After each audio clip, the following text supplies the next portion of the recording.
The morning sun rose over New Seoul like it had for the past 50 years. The sky was a soft purple color, nothing like the blue skies of Earth that the older colonists still remembered. But for most people living here, this purple sky was home. Dr. Park Soo-jin walked through the crystal gardens, watching children play between the tall, glowing plants. The native crystals hummed a gentle song when the wind touched them. Human children and the small, furry native creatures called flufflings played together without fear. This was what humanity had built among the stars. Peace. Soo-jin smiled as she watched a little girl named Kim Bo-ra feed seeds to a group of flufflings. The creatures made happy chirping sounds, and their fur changed to bright yellow when they were pleased. Bo-ra giggled and clapped her hands. Her parents, farmers who grew food for 3 different star systems, watched from nearby with proud smiles. Dr. Park! Called out teacher Lee Hyun-soo from the school building. The children want to hear about the galaxy again.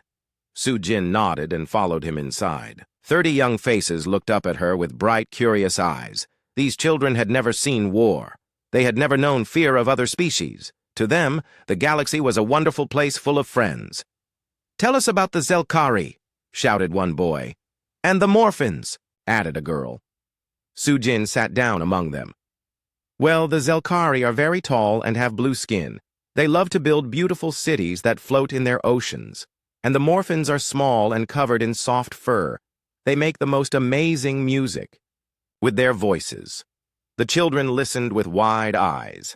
In their world, all aliens were friends. All species worked together. This was the only life they knew. Far above New Seoul, Admiral Kang Dae-ho stood on the bridge of his flagship, the Harmony. Through the large windows, he could see the peaceful planet below.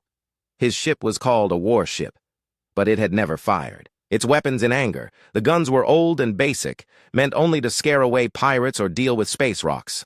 Admiral, said Captain Lee Woo-bin over the communication system. My transport ships are ready to take the harvest to the Rigel system. The Morphins are very excited about our new grain varieties. Good work, Woo-bin, Kang Dae-ho replied. Safe travels. This was the life Kang Dae-ho had known for 20 years as an admiral, moving food between worlds, protecting merchant ships from small-time thieves, helping lost travelers find their way home. He had never fought a real battle, and he was proud of that fact. On the distant world called Galactic Center, Ambassador Choi Mi-young sat in the Great Council Hall. Representatives from 47 different species filled the massive room. The air was full of different languages, strange smells, and the sound of many different breathing patterns. The humans request permission to increase patrols near the outer rim, Mi-young said to the council. Our merchant ships have been disappearing. A large gray creature called Speaker Vextoth made a dismissive noise. The humans worry too much. A few lost ships mean nothing. Perhaps your pilots are simply getting lost. Many council members laughed. Humans were known for being careful and peaceful. Too careful, some said. Too peaceful for their own good.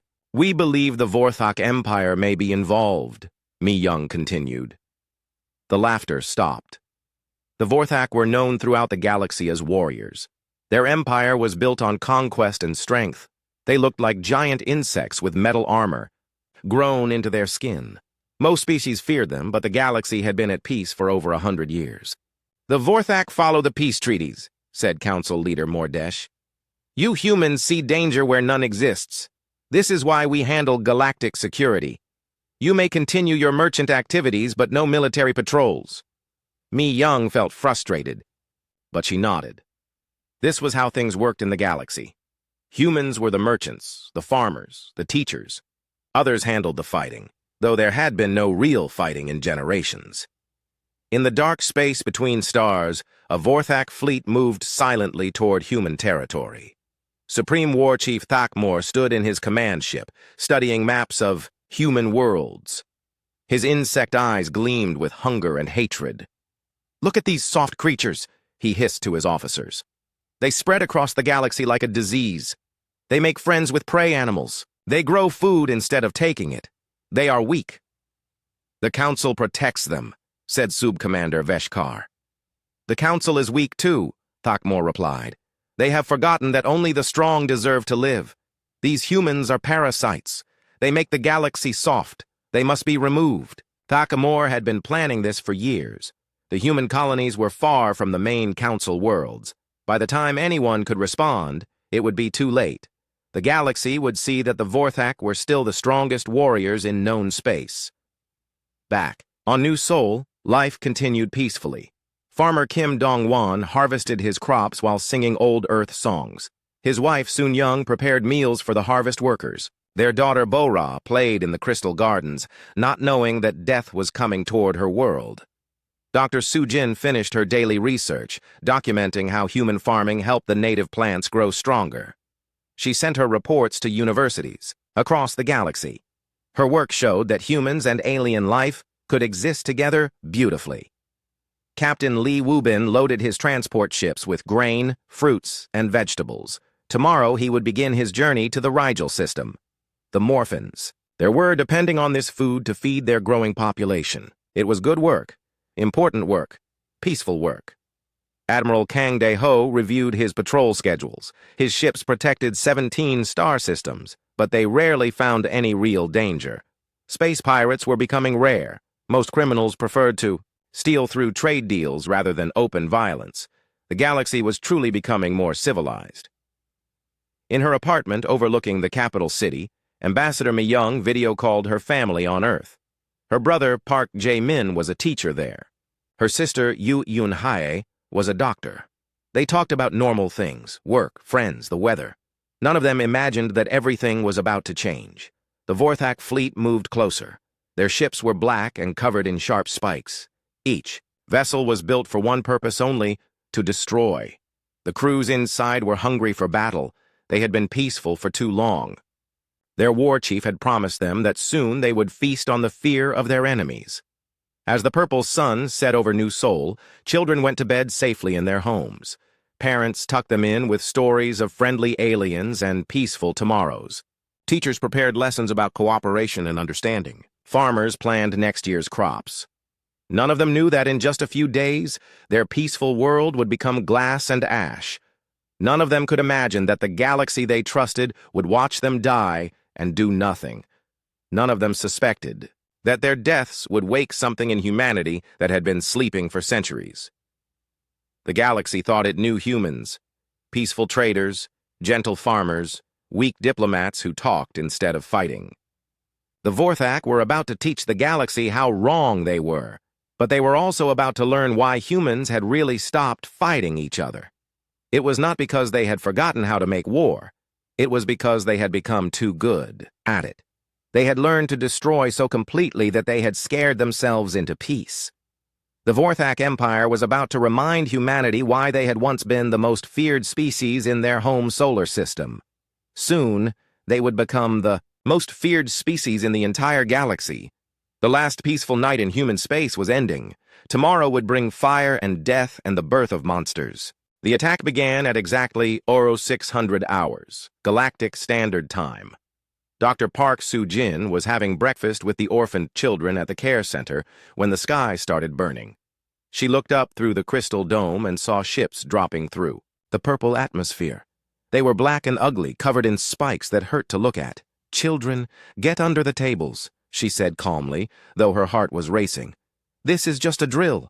But it was not a drill. The Vorthak ships opened fire on the city below.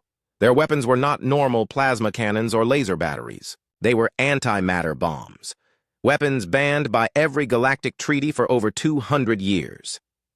The first bomb hit the Eastern District. Where there had been homes and schools and parks, there was now nothing. Not rubble, not smoke, just empty. Space, where matter had been turned into energy. Soo-jin watched in horror as a quarter of the city simply disappeared.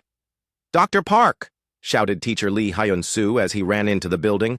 "We need to evacuate. The ships, they're—" His words were cut off as another antimatter blast struck the government center. The shockwave shattered windows throughout the city. Children screamed and cried as glass fell around them. Soo-jin gathered the children close to her. There were 12 of them, all under 10 years old. Their parents had died in mining accidents or transport crashes. Soo-jin had been their guardian for 3 years. She loved them like her own family. "We're going to play a new game," she told them, keeping her voice steady. "We're going to hide in the basement and see who can be the quietest." But even as she spoke, she knew there was nowhere to hide. Through the broken dome, she could see Vorthak soldiers dropping from the sky. They were 8 feet tall and covered in natural armor that looked like black metal. Their faces were insect-like, with multiple eyes and mandibles that clicked with excitement. The soldiers were not just destroying buildings, they were hunting people. Sujin led the children down, to the basement, but she could hear the Vorthak moving through the building above. Their metal feet rang on the floors like death bells.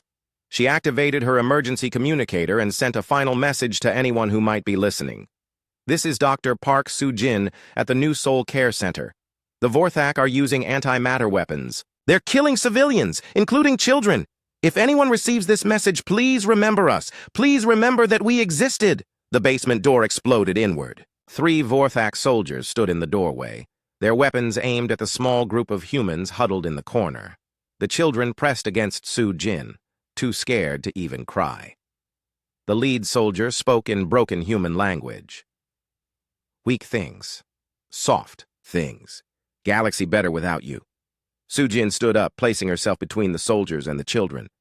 "Please," she said. "They're just children. They've done nothing wrong." The soldier made a clicking sound that might have been laughter. "Exactly. Children grow up, become more weak humans. Better to stop now." Sujin closed her eyes and held the children tight as the weapons powered up. Across the planet, similar scenes were playing out. The Vorthak had brought 100 ships and 50,000 soldiers. They moved through cities like a plague, killing everything that moved. But this was not random violence. This was planned, systematic, complete. At the spaceport, Captain Lee Woo-bin was loading his ships when the attack began. He immediately changed course, trying to evacuate as many people as possible. His 3 transport vessels could carry thousands, but there were millions on the planet. "Come on!" he shouted to the crowds of people running toward his ships. "We can fit more! Keep moving!" But even as people ran up the loading ramps, Vorthak fighters screamed overhead. They fired into the crowds, not to capture territory, but simply to kill. Woo-bin watched families die just meters from safety. "Captain!" his co-pilot Park Jin-woo called from the bridge. "More Vorthak ships incoming. We need to leave now." 30 more seconds, Woo-bin replied. "I can save 30 more people. In 30 seconds." But the Vorthak fighters had noticed the transport ships. They dove down, weapons blazing. Woo-bin's first ship exploded on the landing pad, killing hundreds of refugees who had almost reached safety. "Captain, please!" Jin-woo begged. Woo-bin sealed the doors and launched his remaining ships. As they climbed toward space, he looked back at New Seoul through the rear cameras. The planet was dying. Huge sections of the surface were simply gone, turned to radioactive craters by antimatter weapons. He activated the long-range communicator and sent an emergency message to Admiral Kang Dae-ho. "Admiral, this is Captain Lee. New Seoul is under attack. The Vorthak are using antimatter weapons. They're killing everyone. Send help. Send everything." Admiral Kang Dae-ho received the message while he was in a routine meeting with his ship captains. At first, he could not believe what he was hearing. An attack on New Seoul? Antimatter weapons? It was impossible. "Get me visual confirmation," he ordered. The images that came back made strong men weep. New Seoul, the garden world, the peaceful colony that had never known war, was burning. From orbit, they could see the antimatter craters spreading like a disease across the surface. "How many ships do they have?" Kang Dae-ho asked. "Over 100, sir, all armed with banned weapons. And we have 15 ships, sir, with basic armaments." Kang Dae-ho closed his eyes. His peaceful fleet was no match for a Vorthak war fleet, but he had to try.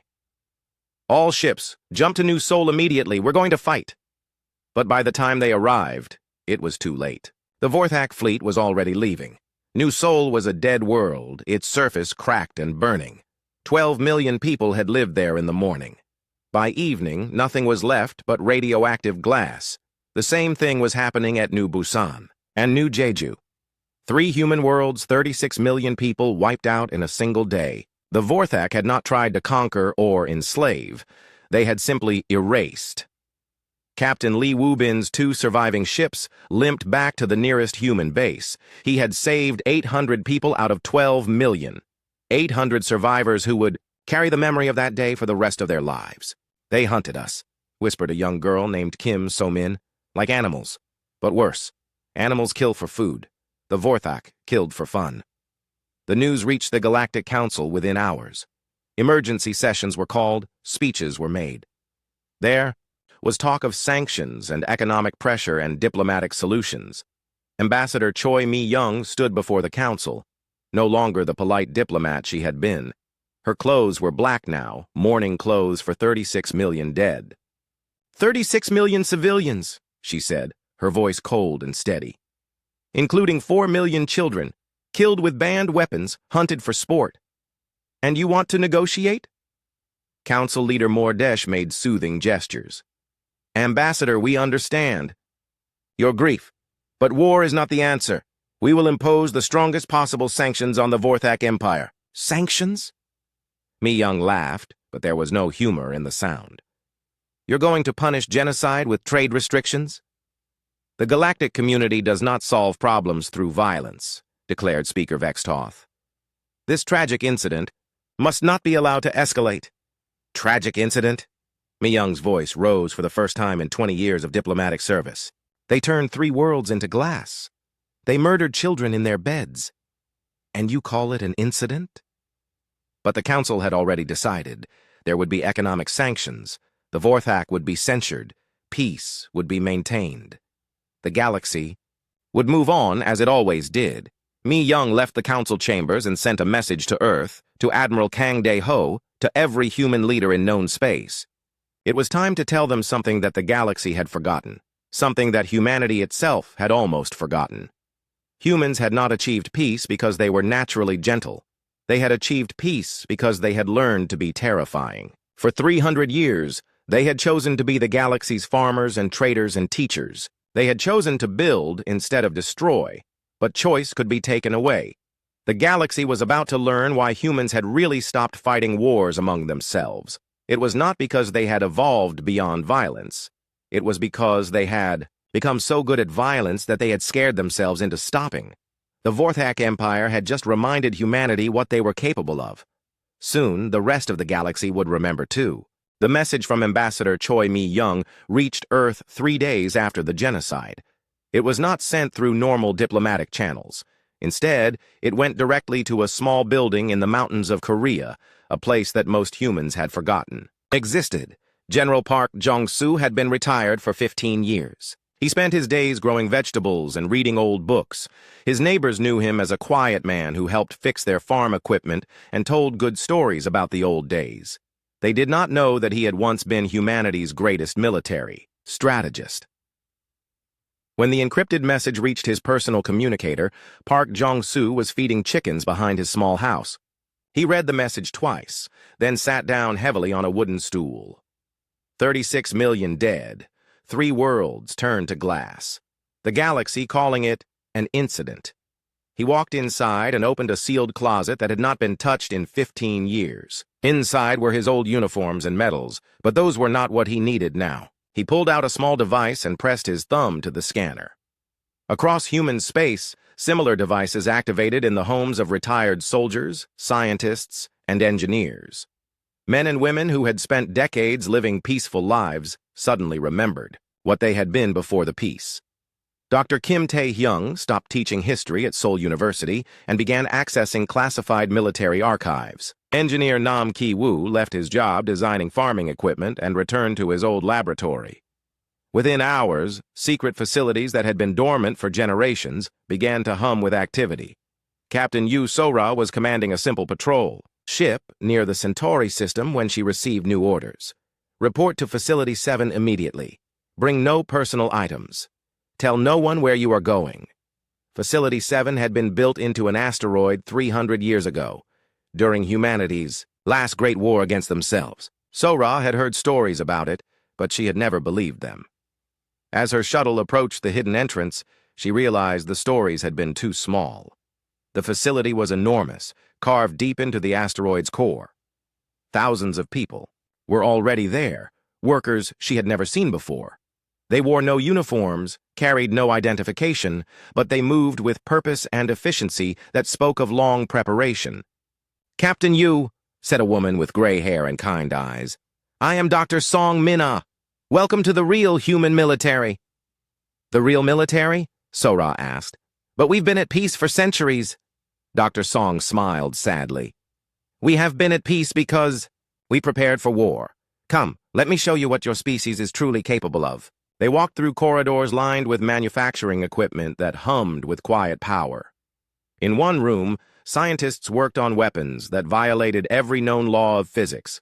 In another, engineers designed ships that looked nothing like the peaceful vessels humanity had been building for trade and exploration. "We call them the Vengeance class," Dr. Song explained as they stopped before a massive construction bay. Inside, a sleek black ship was taking shape. It was beautiful and terrible, covered in sensors and weapon systems that Sora did not recognize. "How long have you been building these?" she asked. "We never stopped," Dr. Song replied. Every human colony ship carried construction equipment for these vessels. Every peaceful research station included a hidden weapons laboratory. Every farming world contained buried factories. We learned long ago that peace can only be maintained by those prepared for war. Sora stared at the ship. "But why keep it secret? Why not tell the galaxy what we could do?" "Because then we would have had to use it," said General Park Jong-soo as he joined them. Sora recognized him from history books, though he looked older and sadder than in the old photographs. "General," she said, snapping to attention. "At ease, Captain. We are all soldiers now." He gestured toward the ship. "Do you know why humans stopped fighting each other?" "We evolved beyond violence," Sora suggested. Park Jong-soo shook his head. "We became too good at it. In our last war, we developed weapons that could crack planets, viruses that could kill entire species, technology that could turn a star into a bomb. We scared ourselves so badly that we agreed to hide all of it away and never fight again. But the Vorthak have changed that," Dr. Song added quietly. "Yes," the general agreed. 36 million of our people are dead. The galaxy calls it an incident and offers us economic sanctions as justice. They have reminded us what we are capable of. Now we will remind them." Across human space, the awakening continued. On Earth, massive underground factories began producing weapons that had been only blueprints for 3 centuries. On Luna, scientists worked around the clock to perfect new technologies of destruction. On Mars, automated systems began building. The largest fleet humanity had ever assembled. Captain Lee Woo-bin, who had saved 800 people from New Seoul, found himself assigned to a new ship. The Aurora was twice the size of his old transport, but it was not built for carrying cargo. It was built for carrying death. "I'm not a warrior," he told Admiral Kang Dae-ho during his briefing. "I save people. I don't kill them." "The Vorthak killed 12 million people on your watch," Kang Dae-ho replied, though his voice was not unkind. "Including children you could have saved if you had arrived 5 minutes earlier. Tell me, Captain, are you willing to kill to make sure that never happens again?" Woo-bin thought of Dr. Park Soo-jin's final message. He thought of the families who had died just meters from his ships. He thought of the little girl Kim So-min, who still woke up screaming about Vorthak soldiers, hunting her friends. "Yes, sir," he said quietly. "I am willing to kill." Engineer Nam Ki-woo stood in his new laboratory, looking at designs that made him feel sick. He had spent his life creating machines to help people grow food and build homes. Now he was designing weapons that could sterilize entire solar systems. "Is this necessary?" he asked Dr. Kim Tae-hyung, who was reviewing historical files. "Look at this," Kim Tae-hyung replied, showing him ancient footage. "This is from humanity's war against the hegemony of Terra 300 years ago. Watch carefully." The footage showed human soldiers fighting with primitive weapons, barely more advanced than what they had used on Earth. They were losing badly, being pushed back on every front. "Now watch this," Kim Tae-hyung said, switching to different footage. "This is from 6 months later." The new footage showed something completely different. Human ships that moved like living things, weapons that seemed to think for themselves, enemies that simply stopped existing, not destroyed but erased from reality itself. "In 6 months, we went from losing a war to winning it so completely that our enemies surrendered unconditionally and begged us to stop, Kim Tae-hyung explained. We did not just defeat them, we terrified them into never wanting to fight us again. How? Nam Ki-woo asked. By becoming monsters, Kim Tae-hyung said simply. The same monsters we are about to become again. On the Vorthak homeworld, Supreme, War Chief Thakmor celebrated his victory. The 3 human worlds had been wiped clean without a single Vorthak casualty. His warriors were happy, fed on the fear and destruction they had caused. The galaxy sees our strength, he declared to his war council. The humans are weak. The council is weak. Perhaps it is time to remind them all who the true masters of space should be. His sub-commanders clicked their mandibles in agreement. The humans had been the easiest enemy they had ever faced. Soft creatures who built gardens instead of fortresses, who grew food instead of weapons. The galaxy would be better once all the weak species were gone, but as Thakmor planned his next attacks, he did not know about the facilities hidden throughout human space. He did not know about the weapons being built in secret factories. He did not know that humanity had been preparing for this day for 300 years. Most importantly, he did not know that humans had a saying, "Fool me once, shame on you. Fool me twice, shame on me." The Vorthak had fooled the galaxy into thinking humans were weak. They had killed 36 million people to prove their strength. They would not get a second chance. Captain Yu So-ra stood on the bridge of her new ship, the Retribution. Through the view screen, she could see dozens of other vessels, each one built for a single purpose. The peaceful exploration ships that had carried humanity to the stars were being refitted with weapons that could crack moons.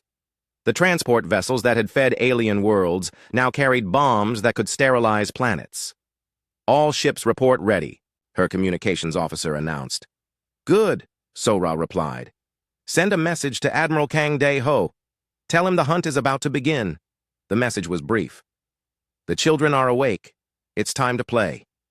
The first Vorthak outpost to encounter humanity's new fleet was a mining station on the edge of their territory.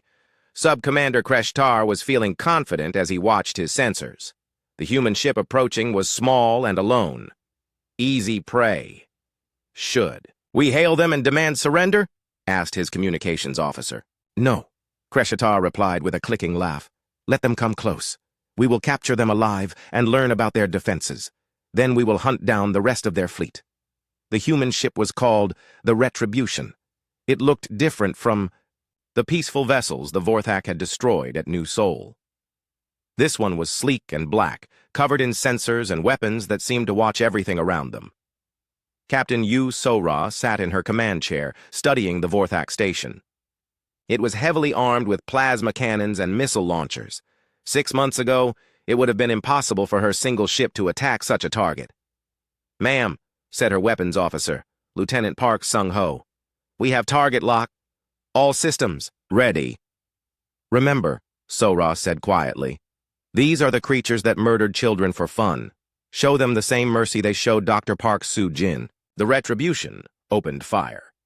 But these were not the simple laser cannons that human ships had carried before. Engineer Nam Ki-woo had spent months perfecting new weapons based on 300-year-old designs.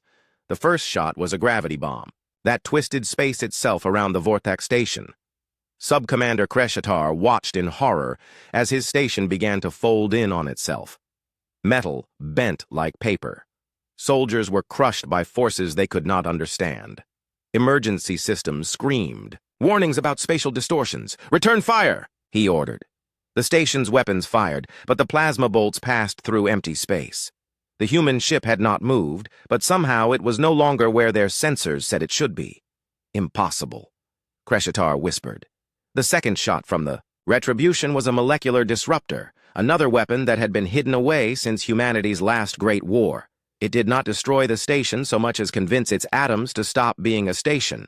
In 17 minutes, the entire Vorthak outpost simply ceased to exist. Any survivors? So-ra asked. No, ma'am, replied her sensor officer. Nothing larger than dust. Good. Send the recordings to General Park Jong-soo. Let him know the weapons work. Word of the outpost's destruction reached the Vorthak High Command within hours. Supreme War Chief Thakmor studied the sensor records with growing confusion and anger. How did one small ship destroy an entire station? He demanded. Unknown, my lord, replied Intelligence Commander Vashkul. Our sensors show the station simply stopped existing. Send Admiral Grex Moeller with 20 ships, Thakmor ordered. Find this human vessel and destroy it. Admiral Grex Moeller was the finest naval commander in the Vorthak Empire. He had conquered 17 species and never lost a battle. His fleet was the pride of their military, equipped with the most advanced weapons the Vorthak could build. When they found the Retribution, Captain Sora was waiting for them in open space. 20 ships against 1, observed Lieutenant Park Sung-ho. They really don't learn, do they? No, Sora agreed. They don't. Beginning attack run. The Retribution moved like no ship the Vorthak had ever seen. It flowed through space like liquid mercury, impossible to track or target. Its weapons fired from directions that should have been empty vacuum. Admiral Grex Moeller's flagship was the first to die. A quantum torpedo, another gift from humanity's violent past, phased through its shields and armor as if they were not there. The ship exploded from the inside out, torn apart by forces that violated several laws of physics. All ships, concentrate. Fire! Grex Moeller screamed into his communicator before his ship died. The remaining 19 Vorthak vessels opened fire with everything they had: plasma cannons, missile swarms, particle beams, enough firepower to crack a small moon. But the Retribution was no longer where they were shooting. Dr. Song Min-ah had spent decades perfecting dimensional shift technology. The Retribution could step slightly outside normal space, becoming untouchable while still able to fire its weapons. It was like fighting a ghost that could kill. One by one, the Vorthak ships died. Some were torn apart by gravity weapons. Others were dissolved by molecular disruptors. A few simply vanished, transported into the heart of the nearest star by teleportation bombs. In 23 minutes, Admiral Grex Moeller's entire fleet was gone. The Retribution had not taken a single hit. Captain Sora opened a communication, channel to the Vorthak homeworld. Her message was simple. This is for New Sol. The recordings of the battle reached every corner of the galaxy within days. The peaceful humans, the gentle farmers and traders, had just destroyed 20 Vorthak warships without breaking a sweat. Species that had dismissed humanity as weak began to reconsider. But this was only the beginning. General Park Jong-soo stood in the command center of Facility 7, watching status reports from across human space. Thousands of ships were ready. Millions of soldiers were armed with weapons that most species could not even imagine. The sleeping giant was fully awake now. General, said Dr. Kim Tae-hyung, we're receiving requests for mercy from 17 different species. They want to mediate between us and the Vorthak. Mediate? Park Jong-soo laughed, but there was no humor in the sound. Where were these mediators when our children were being hunted for sport? Send them all the same message. Stay out of our way. Captain Lee Woo-bin commanded a squadron of converted transport ships. They had once carried grain and vegetables to feed alien worlds. Now they carried hunter-killer drones that could track fleeing Vorthak ships across entire star systems. His first target was a Vorthak supply depot. The drones he released were small and silent, each one no bigger than a human hand. But they were also smart, programmed with artificial intelligence based on human military tactics. The Vorthak soldiers at the depot never saw them coming. The drones moved like insects, crawling through ventilation systems and power conduits. They learned the layout of the base, identified key targets, and then struck all at once. But these drones did not just kill. They broadcast everything they saw and heard back to human command. The galaxy heard Vorthak soldiers screaming for mercy that would not come. They heard the fear in alien voices as they realized that the gentle humans were gentle no longer. Engineer. Nam Ki-woo had created something special for the Vorthak homeworld. It was called a bioplague, designed specifically to target Vorthak biology. It would not kill them quickly. Instead, it would make them suffer the same terror that human children had felt in their final moments. Are you sure about this? Asked Dr. Song Min-ah as they prepared the weapon. This crosses every line we ever drew. They crossed the line first, Nam Ki-woo replied. They killed 36 million civilians. They hunted children for sport. They turned our gardens into glass. This is justice. The plague was released into the Vorthak atmosphere by stealth drones that could not be detected or stopped. Within weeks, every Vorthak on their homeworld was infected. The symptoms began slowly: weakness, fear, paranoia, but they grew worse over time. Soon, Vorthak soldiers were afraid to leave their bunkers. They jumped at shadows and fired at empty air. Their command structure began to break down as officers became too terrified to give orders. Supreme War Chief Thakmor found himself trapped in his own palace, surrounded by guards who no longer trusted each other or themselves. The bioplague had not just attacked their bodies, it had attacked their minds, filling them with the same terror they had inflicted on human families. How? He whispered to his remaining advisors. How did the weak humans become so strong? But his advisors had no answers. They were too busy jumping at sounds that were not there, too frightened to think clearly. Ambassador Choi Mi-young addressed the Galactic Council for the last time. She stood where she had once pleaded for protection that never came, where she had begged for justice that was denied. "You asked us to be civilized," she said to the assembled representatives. "You told us that violence was not the answer. You watched our children die and offered us sanctions as justice." The council chamber was silent. Many species had already fled, moving their territories as far from human space as possible. "Now you see what we are capable of," Mi-young continued. "Now you understand why we chose peace. It was not because we were weak. It was because we were too strong. You have reminded us of our strength. Thank you." She turned and walked out of the chamber. Behind her, the council representatives sat in stunned silence, finally understanding what they had unleashed. The galaxy had demanded that humanity show their true nature. Now they had, and the universe would never be the same. 6 months after the destruction of New Sol, the Vorthak Empire was dying. It had taken humanity exactly 183 days to hunt down every Vorthak military installation, every hidden base, every secret outpost. The species that had once ruled through fear now lived in terror, hiding in the dark spaces between stars. Captain Yu So-ra stood on the bridge of the Retribution, studying the readings from her long-range sensors. Her ship had become famous throughout the galaxy as the Hunter of Hunters. Wherever Vorthak survivors tried to hide, she found them. "Contact ahead," reported her sensor officer, Ensign Kim Tae-woo. 3 Vorthak ships, civilian class. They appear to be carrying refugees. Sora nodded. Civilian class meant nothing anymore. Every Vorthak ship was a target. Every Vorthak life was forfeit. This was not war. It was extermination. "Arm quantum torpedoes," she ordered. "Ma'am," said Lieutenant Park Sung-ho quietly. "Those ships, they're carrying children." Sora turned to look at him. Her eyes were cold now, emptied of the warmth that had once made her beloved by her crew. Vorthak children grow up to be Vorthak. Soldiers. Vorthak soldiers hunt human children for sport. Fire. The quantum torpedoes erased the 3 ships from existence. Another dozen Vorthak bloodlines ended in silent fire. On Earth, General Park Jong-soo reviewed the daily reports in his underground command center. The numbers were precise and terrible. Vorthak population before the war: 847 billion across 1,000 worlds.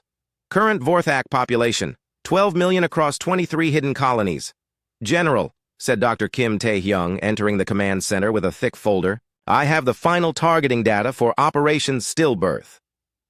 Operation Stillbirth was humanity's most horrible creation. Engineer Nam Ki-woo had designed it after studying captured Vorthak breeding facilities.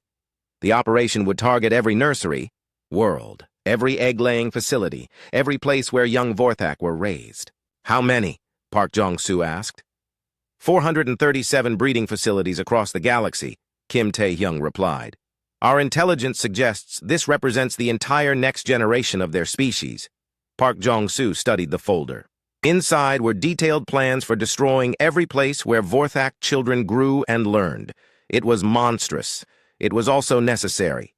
"Do it," he said simply. Captain Lee Woo-bin led the assault on the largest Vorthak nursery world. His converted transport ships dropped through the planet's atmosphere like falling stars. The world below was beautiful. Crystal spires and flowing gardens where young Vorthak learned to hunt and fight. Remember New Seoul, Wu Bin told his squadron over the communications channel. Remember the children they killed. The attack was swift and complete. Molecular disruptors turned the crystal spires to dust. Gravity bombs crushed the underground chambers where Vorthak eggs waited to hatch. In 6 hours, 1,000,000 years of Vorthak evolution ended in silence. Similar attacks were happening across the galaxy. Humanity had become efficient at destruction, turning the same careful planning they had once used for terraforming planets toward the task of ending a species. Supreme War Chief Thakmor crouched in a bunker deep beneath his homeworld's surface. The bioplague had driven him nearly insane with fear and paranoia. His once mighty empire was scattered dust. His proud warriors were extinct. "My lord," whispered his last remaining advisor, Sub-Commander Veshkar. "We have word from the outer colonies. The humans, they found the nursery worlds." Thakmor's mandibles clicked in despair. Without their young, the Vorthak species would die within a generation. The humans had not just defeated them, they had erased their future. "How many of our kind remain?" he asked. "Perhaps 10 million, scattered across hidden bases. But the humans hunt us with machines that never sleep, never tire, never stop." Thakmor thought of his arrogance months ago, when he had ordered the destruction of human worlds. He had thought humans were weak because they chose peace. Now he understood that they had chosen peace because they were too dangerous for war. "Send a message to the human fleet," he ordered. "Tell them I wish to surrender." The message reached Admiral Kang Dae-ho as he coordinated the final phase of the Vorthak hunt. His fleet had grown to over 10,000 ships, each one equipped with weapons that could sterilize entire systems. "Admiral," his communications officer reported, "we're receiving a surrender offer from Supreme War Chief Thakmor." Kang Dae-ho read the message twice. The Vorthak leader was offering unconditional surrender, complete disarmament, and exile to the Galactic Rim in exchange for mercy. "Reply denied," Kang Dae-ho said. "Tell him there will be no mercy. Tell him to remember the children of New Seoul." The hunt continued.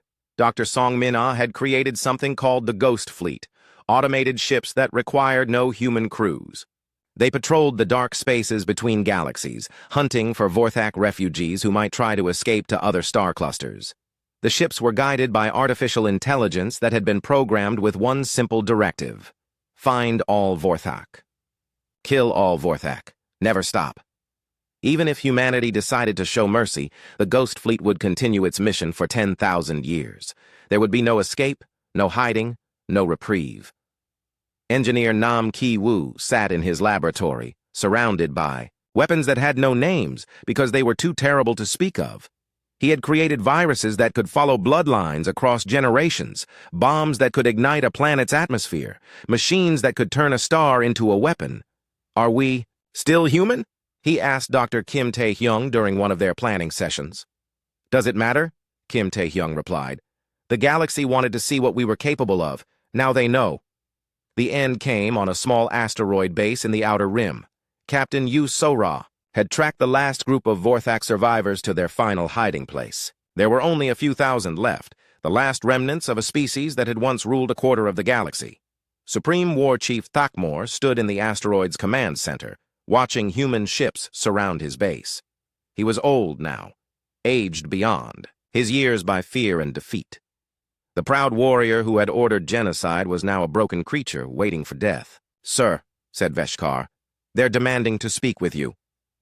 Captain Sora's face appeared on the communication screen. She looked different than she had at the beginning of the war. Harder, colder, more like a machine than a person. "Supreme War Chief Thakmor," she said. "You wanted to see monsters. Congratulations. You succeeded." "Please," Thakmor whispered. "My people, the children, they had nothing to do with New Seoul." "Neither did our children," Sora replied. "But you killed them anyway. You hunted them for sport. You turned our gardens into glass. Now you understand what it feels like to be prey." "We surrender," Thakmor screamed. "We surrender. We will do anything." "Surrender?" Sora tilted her head. "This is not a war anymore. Wars have surrender. This is extermination. You made sure of that when you chose to commit genocide." The Retribution fired its final shot. The asteroid base collapsed into itself, crushed by artificial gravity, until nothing remained but a small sphere of super-compressed matter. In the silence that followed, Captain Sora opened a communication channel to the entire galaxy. Her message was broadcast on every frequency, translated into every known language. The Vorthak Empire is extinct, she announced. 847 billion individuals have been eliminated. Their species has been removed from the galaxy permanently. Let this be a lesson to any who would harm human children. We are no longer the peaceful traders you once knew. Touch our families, and we will erase you from existence. The communication ended. The galaxy was silent. On Earth, General Park Jong-soo stood in a memorial garden built where New Seoul had once been. 36 million names were carved into black stone walls. At the center was a statue of Dr. Park Soo-jin, holding 12 children in her arms. "It is finished," he said to the memorial. "They are gone. All of them. Your deaths have been answered." The galaxy had learned its lesson. Humanity was no longer the gentle species that grew food and wrote poetry. They were the monsters that emerged when gentleness was met with genocide, and they would never allow themselves to be gentle again. 5 years after the last Vorthak died, the galaxy had learned to live with a new reality.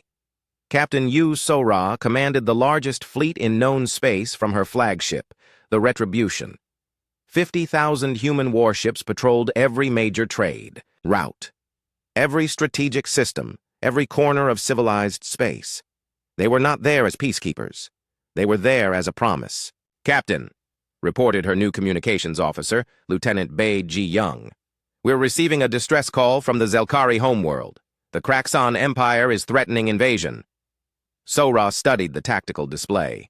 The Kraxon were a warrior species similar to the Vorthak, though not as powerful. They ruled through conquest and had been expanding their territory for decades. Before the Vorthak extinction, such expansion had been considered normal galactic politics. "How many civilians on the Zelkari homeworld?" Sora asked. "Approximately 8 billion, ma'am. All non-combatants. Set course for Zelkari space. Maximum speed." "Yes, ma'am. Should we contact Admiral Kang Dae-ho for additional support?" Sora looked at the display again. The Kraxon fleet had 200 ships. Before the war, that would have been an unstoppable force. Now it was barely worth her attention. "No," she said quietly. "We won't need help." The Retribution arrived at the Zelkari homeworld 18 hours later. The Kraxon fleet was already in orbit, preparing to bombard the planet's major cities. Their war chief Graxon had demanded complete surrender within 1 day. "Unknown human vessel," came a transmission from the Kraxon flagship. "You are trespassing in Kraxon space. Withdraw immediately or be destroyed." Captain Sora opened a response channel. Her voice was calm and cold. "This is Captain Yu Sora of the Human Protection Force. You have 60 seconds to withdraw from this system." "Human Protection Force?" Graxon's laughter echoed across the communication channel. "Humans are traders and farmers. You have no authority here." 50 seconds, Sora replied. "I command 200 warships. You are one small vessel. 40 seconds. Something in Sora's voice must have penetrated Graxon's arrogance. He had heard stories about what happened to the Vorthak, but like most species, he had assumed they were exaggerated. "You cannot be serious," he said, but his tone was less certain now. 20 seconds, Sora announced. "I suggest you use them to say goodbye to your crews." The Kraxon war chief opened fire. It was a mistake that cost him everything. The Retribution had been upgraded since the Vorthak War with weapons that made the old quantum torpedoes look like children's toys. Engineer Nam Ki-woo had spent 5 years perfecting new ways to kill, and his latest creations were terrible to behold. The first shot was a reality distortion wave that convinced half the Kraxon fleet that they no longer existed. 100 ships simply vanished, their crews experiencing the confusion of non-existence before death claimed them.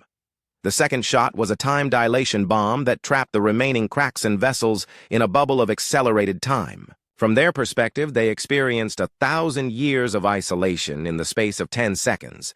Their crews went mad from the temporal distortion before their ships were torn apart by the stress. War Chief Graxon's flagship was the last to die. Sora had saved it for last, wanting to send a clear message to the galaxy. "Please," Graxon begged over the communication channel. "We withdraw! We surrender!" "You fired on civilians," Sora replied. "That makes you extinct." The flagship dissolved under the impact of a molecular disruptor. 200 Kraxan warships had been destroyed in less than 3 minutes. The Kraxan Empire would never threaten anyone again. On the planet below, 8 billion Zelkari civilians watched the human ship destroy their would-be conquerors. The blue-skinned humanoids had always been peaceful, preferring art and philosophy to warfare. They had been helpless against the Kraxan threat. "Thank you," came a transmission from the Zelkari government. "How can we repay you?" "Build schools," Sora replied. "Teach your children to be kind. That is payment enough." But as she spoke, she knew the truth. The Zelkari were not thanking her out of gratitude alone. They were thanking her out of fear. The entire galaxy was afraid of humanity now, and that fear was the only thing keeping the peace. On Earth, Director Bei Ji-hai ran the Genocide Prevention Division from a building that had once housed the Department of Agriculture. Her job was simple: monitor every species in the galaxy for signs of aggression toward civilians. "Director," said her assistant, Analyst Park Min-seo, "we're detecting unusual military buildup in the Harkoni system. It appears they may be planning an attack on the peaceful gentlefolk." Bei Ji-hai reviewed the intelligence reports. The Harkoni were a predatory species that had been slowly expanding their territory by conquering weaker neighbors. Before the Vorthak extinction, such expansion had been considered normal. "Send Admiral Shin Dong-wook with the Rapid Response Fleet," she ordered. "Rules of engagement are simple. If they have fired on civilians, they are extinct. If they have not, they get one warning." This was the new reality. Humanity had become the galaxy's immune system, destroying any threat to innocent life before it could spread. They did not ask permission from the Galactic Council. They did not negotiate or compromise. They simply acted. Admiral Kang Dae-ho, now Supreme Commander of all human forces, received reports from across the galaxy every day. In the past month alone, human fleets had prevented 7 potential massacres, stopped 3 attempted genocides, and permanently removed 4 aggressive species from existence. "Are we doing the right thing?" asked his aide, Commander Lee Han-yul, during their daily briefing. "Does it matter?" Kang Dae-ho replied. "The galaxy had its chance to police itself. They chose to let the Vorthak commit genocide while they debated sanctions. Now we make the choices." At the rebuilt New Seoul Memorial, Ambassador Choi Mi-young addressed a gathering of representatives from every known species. She was older now, her hair gray and her face lined with the weight of responsibility, but her voice was still strong. "5 years ago, you watched our children die and called it an incident," she said to the assembled crowd. "You offered us economic sanctions as justice for genocide. You asked us to be civilized while our worlds burned." The alien representatives sat in uncomfortable silence. Many species had relocated their territories to be as far from human space as possible. Others had voluntarily disarmed their militaries rather than risk being seen as a threat. "Today, the galaxy is safer than it has been in 1,000 years, Mi-young continued. "No species dares commit genocide. No empire tries to exterminate the weak. Children of all races sleep safely in their beds, knowing that the monsters in the dark will be hunted down and destroyed." She paused, looking out at the faces of creatures from dozens of worlds. "You wanted to see what humans were capable of when pushed beyond our limits. You succeeded. We are no longer the peaceful traders who asked politely for protection. We are the guardians who take it by force. We are not your enemies unless you make us your enemies. We are not your conquerors unless you force us to conquer. But understand this clearly. We will never again allow genocide to occur in this galaxy. We will never again trust others to protect the innocent. The old galaxy died with 36 million of our people. The new galaxy is built on their graves. It is a better galaxy, a safer galaxy, a galaxy where the strong protect the weak instead of preying on them. This is our gift to the universe. Peace through strength, safety through fear, protection through the promise of absolute destruction for those who would harm the innocent. Mi Young gestured toward the memorial behind her, where 36 million names glowed in the evening light. We are no longer the species that builds gardens and writes poetry, though we still do both. We are the species that builds weapons capable of ending civilizations and uses them without hesitation when necessary. You created us. You molded us. You turned us into what we are today. And now you must live with the consequences. As the alien representatives filed out in silence, a small Zelkari child approached the memorial.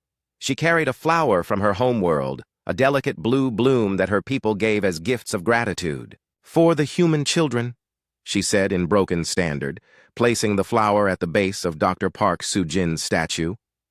Mi Young knelt beside the child. What is your name, little one? Selami, the child replied. My planet. The bad ones came. The human ship saved us. Saved everyone. Do you know why we saved you? Mi Young asked gently. The child nodded solemnly. Because strong ones protect little ones. That is the rule now. Yes, Mi Young agreed. That is the rule now. Above them, human patrol ships crossed the purple sky in perfect formation. They moved with the precision of machines and the purpose of predators. The galaxy's children could sleep safely because humanity's children never would again. In the end, peace had not come through understanding or diplomacy or the evolution of civilized behavior. Peace had come through the absolute certainty that those who threatened the innocent would be removed from existence so completely that even their memory would serve as a warning. The galaxy was safe. The galaxy was terrified. And for the first time in its history, those two things meant exactly the same thing. Humanity had become what the universe needed them to become. The monsters that hunted monsters, the guardians that no one had asked for, but everyone desperately